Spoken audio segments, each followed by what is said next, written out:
I-expound nga natin ng konti itong, matinding revelasyon ni Congressman Sandro Marcos kahapon ano, sa programang 4 Alas. So ito ay kaugnay doon sa sinubukan nilang makuhang endorsement from the palace 'no. At siyempre ang nakaupo noon kasi 2022 national elections ito, eh. So ang nakaupo noon ay, walang iba kundi si President Duterte, ah. At ayon kay, Sandro Marcos, pinaghintay sila 'no sa presidential guest diyan sa Malacanang ng 2 oras, ah.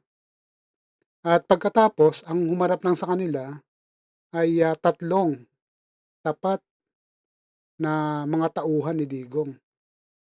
At ayon pa kay, Congressman Sandro Marcos, ang isa doon ay kasalukuyang sitting government official. So, sitting ha, hindi hiding. So, at itong, sitting government official, ito yung, nagbigay sa kanila 'no, ng mga kondisyon, before the endorsement. Ito yung ano, medyo aggressive ano, sa pagtalima o sa pagsunod 'no, sa mga marching orders ni Digong, ah. Ito yung laging kasama, saan man si Digong magpunta. So, yung isa hiding, eh, 'no, maingay yung isa, eto medyo tahimik ito, eh, sa harap ng publiko. Pero yun nga 'no, medyo talagang pointed ito, lalong-lalo na sa 'pag konti lang ang kausap sa private group 'no. Katulad niyan nung humingi sila ng endorsement, ah, medyo talagang sharp 'no yung dating niya when it comes to giving conditions. Yung isa kasi yung hiding inarticulate yun, eh, maingay lang pero, walang laman yung, karamihang sinasabi. So ang sabi kay, sa kanila 'no, kina Sandro Marcos, sa tatay niya 'no particularly,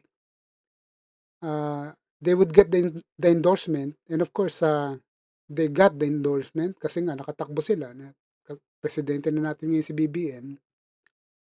Pero ang kondisyon ganito 'no, sa kanila manggagaling yung executive secretary, Senate President, at iba pang, secretaries 'no, o cabinet secretaries. So yon.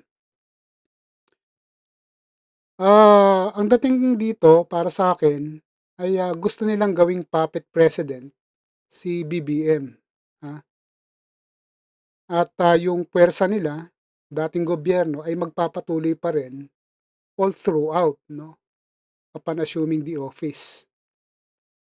Kaya nga kung, papansinin ninyo, nung nanalo sila 'no, yung UNITEAM, agad-agad 'no, na hiniling ni, Sara Duterte yung Department of National Defense, which is isa sa mga powerful 'no, at sa mga maimpluwensyang,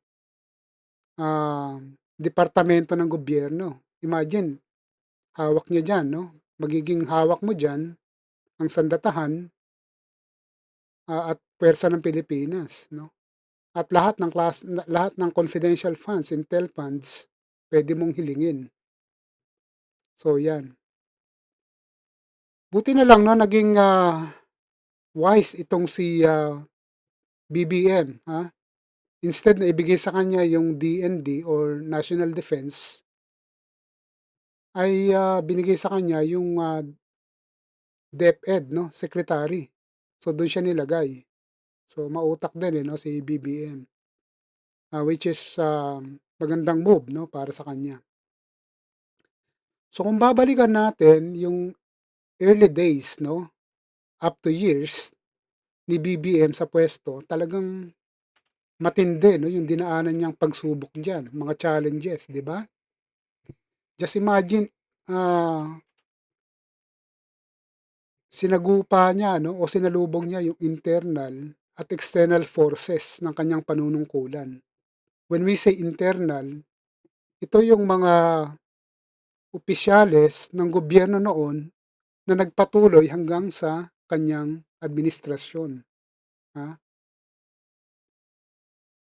At external forces, ito yung mga rabid 'no, DDS vloggers na kung saan kaliwa't kanan yung fake news at paninira na ibinato sa kanya. And in fact hanggang ngayon 'no, binabato pa rin siya ng fake news at sinisira pa rin yung reputation niya. So gano'n 'no, yung, matinding challenge o hamon 'no, na sinagupa o hinarap 'no ni, BBM. Kaya dito 'no, napagtagumpayan niya itong mga 'to at, yun nga nakapagdaos na siya ng, 5th SONA nung nakaraan lang. So, ano ba yung, puwede nating makita rito 'no, kaugnay ng, panunungkulan ni BBM simula noon, ha?